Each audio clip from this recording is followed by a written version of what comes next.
ನರೇಂದ್ರನಾಥ್ ದತ್ ಮುಂದುವರೆದ ಭಾಗ. ನರೇನ್ ಆಡಿನ ಮರಿಯನ್ನು ನೋಡಲು ಓಡಿ ಹೋಗುವಾಗ ದಾರಿಯಲ್ಲಿ ಅವನ ಅಕ್ಕಂದಿರಾದ ಹರಮೋಹಿನಿ ಮತ್ತು ಸ್ವರ್ಣಮಯಿ ಇವನನ್ನು ನೋಡಿದರು. ಈಗ ಹರಮೋಹಿನಿ ನರೇನ್ಗೆ ಛೇಡಿಸುವ ಧ್ವನಿಯಲ್ಲಿ ಸ್ವರ್ಣಮಯಿಗೆ ಹೇಳಿದಳು, ನೋಡು ನೋಡು ಸ್ವರ್ಣಮಯಿ, ಈ ಕೋತಿಯನ್ನು ನೋಡು, ಧೋತಿ ಉಟ್ಟುಕೊಂಡು ಹೇಗೆ ಕೋತಿಯ ಹಾಗೆ ಕಾಣ್ತಾ ಇದ್ದಾನೆ. ಅಕ್ಕ, ಇವರು ಬಿಲೆ ಮೋಶಾಯವರು ಕಚೇರಿಗೆ ಹೋಗುತ್ತಿದ್ದಾರೆ. ಕಚೇರಿಗೆ ಹೋಗಿ ಬಾಬಾನ ಜೊತೆ ವಕಾಲತ್ತು ಮಾಡ್ತಾರೆ.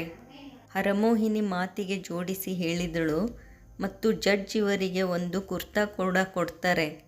ಇಲ್ಲ ಅಕ್ಕ, ಕುರ್ತಾ ಅಲ್ಲ, ಕರವಸ್ತ್ರ ಕೊಡ್ತಾರೆ ಮತ್ತು ಹೇಳ್ತಾರೆ, ಬಿಲೆ ಮೋಶಾಯ್, ಮೊದಲು ಮೂಗು ಒರೆಸುವುದನ್ನು ಕಲಿಯಿರಿ.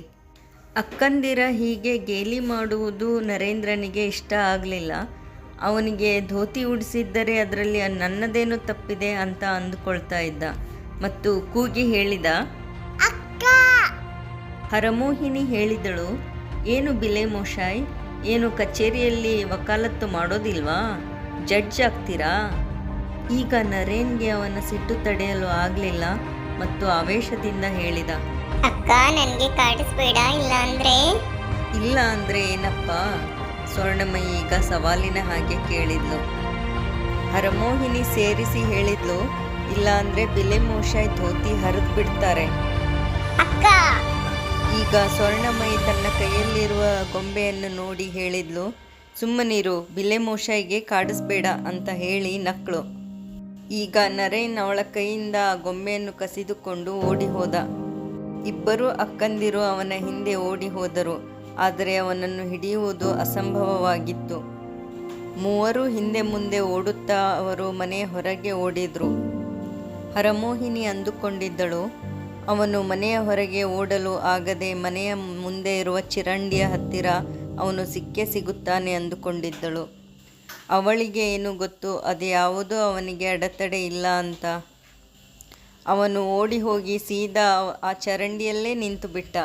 ಆ ಕೆಸರಿನಿಂದ ತುಂಬಿದ ಚರಂಡಿಯ ಹತ್ತಿರ ಹೋಗೋದನ್ನು ಆ ಇಬ್ಬರೂ ಊಹಿಸಿರಲಿಲ್ಲ. ಈಗ ಅವನಿಗೆ ಗೊತ್ತಾಯಿತು ಅವರಿಬ್ಬರೂ ಅಲ್ಲಿ ಬರೋದಿಲ್ಲ ಅಂತ. ಈಗ ಅವರ ಅಸಮರ್ಥತೆಯನ್ನು ನೋಡಿ ಅವನಿಗೆ ಆ ಕ್ರೋಧ ವಿನೋದದಲ್ಲಿ ಬದಲಾಗಿತ್ತು. ಅವರನ್ನು ಈಗ ಇವನು ಕಾಡಿಸಲು ಶುರು ಮಾಡಿದ. ಹಿಡೀರಿ, ನನ್ನನ್ನು ಹಿಡೀರಿ.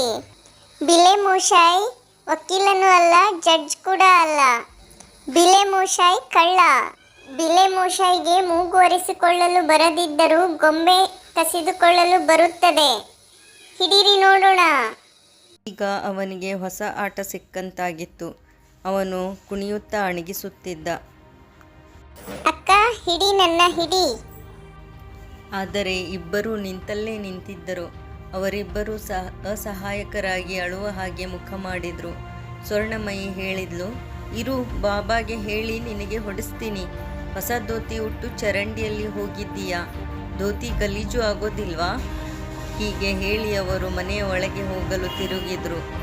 ಈಗ ಅವನು ಯೋಚಿಸಿದ, ಅವರು ಹೊರಟು ಹೋದರೆ ಆಟ ನಿಂತು ಹೋಗುತ್ತೆ ಮತ್ತು ಅವನಿಗೆ ಏನಾದರೂ ಮಾಡಿ ಇವರಿಬ್ಬರನ್ನು ಅಲ್ಲೇ ತಡೆಯಬೇಕಾಗಿತ್ತು. ಅದಕ್ಕೆ ಮತ್ತೆ ಅವನು ಹೇಳಿದ, ಅಕ್ಕ, ಹಿಡಿ ನನ್ನ, ಇಲ್ಲ ಅಂದ್ರೆ ನಿನ್ನ ಗೊಂಬೆಯನ್ನ ಈ ಕೆಸರಿನಲ್ಲಿ ಸ್ನಾನ ಮಾಡಿಸ್ತೀನಿ. ಅವನು ಇನ್ನೊಂದು ಕೈಯಲ್ಲಿ ಕೆಸರನ್ನು ಎತ್ತಿಕೊಂಡ.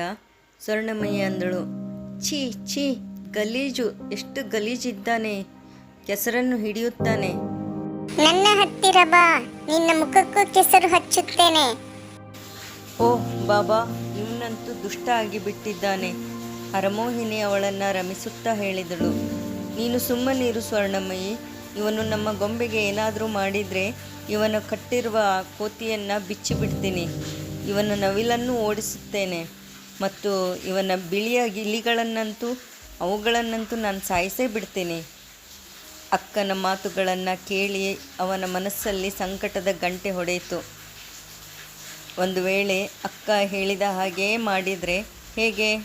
ಅವನು ಅವರಿಂದ ಚರಂಡಿಯಲ್ಲಿ ಸುರಕ್ಷಿತನಾಗಿದ್ದ, ಆದರೆ ಅವನು ಸಾಕಿದ ಅವನ ಜೀವಜಂತು ಸುರಕ್ಷಿತವಿರಲಿಲ್ಲ. ಅವುಗಳ ಹತ್ತಿರ ಓಡಿ ಹೋಗಲೇಬೇಕು ಅಂತ ಲೆಕ್ಕ ಹಾಕಿದ. ಒಂದೇ ಕ್ಷಣದಲ್ಲಿ ಮನೆಯ ಒಳಗೆ ಓಡಿದ. ಇನ್ನೇನು ಅವನನ್ನು ಹಿಡಿಯಬೇಕು ಅಂತ ಅವರಿಬ್ಬರೂ ನಿಂತಿದ್ದರು. ಆದರೆ ನರೇನ್ ಎಂಥ ಕಿಲಾಡಿ ಅಂದರೆ ಅವರಿಗೆ ಆ ಗೊಂಬೆಯನ್ನು ಎಸೆದ. ಅವರು ಅದನ್ನು ಹಿಡಿಯುವಷ್ಟರಲ್ಲಿ ಒಳಗೆ ಓಡಿ ಹೋದ ಮತ್ತು ಪಶು ಪಕ್ಷಿಗಳ ಪಂಜರದ ಒಳಗೆ ಹೋಗಿ ಬಾಗಿಲು ಹಾಕಿಕೊಂಡ. ಈಗ ಅವರ ಭಯ ಮನದಿಂದ ಓಡಿತ್ತು. ಅವುಗಳ ಜೊತೆ ಆಡುವುದು, ಕುಣಿಯುವುದು, ಸವರುವುದು ಮಾಡಿದ.